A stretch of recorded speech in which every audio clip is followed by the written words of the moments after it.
ही recipe अशी आहे ना की ज्याच्यासाठी भांडंसुद्धा सिलेक्ट करावं लागतं. न बकवास ती बात जय मल्हार मंडळी.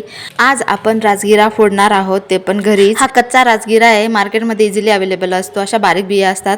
एक कढाई घ्यायची ज्याचं बेस एकदम जाड असेल, ते छान कडक तापवून घ्यायचं फुल गॅसवर. आणि फुल गॅसवरच आपल्याला कपड्याच्या साहाय्याने या लाया अशा घोळून आपल्याला फोडून घ्यायच्या आहेत. आणि बघा तुम्ही किती छान फुटताय, पण फुल गॅस करूनच घोळायच्या. गॅस कमी करून जर भाजलं तुम्ही हे तर जळून जातं बरं का.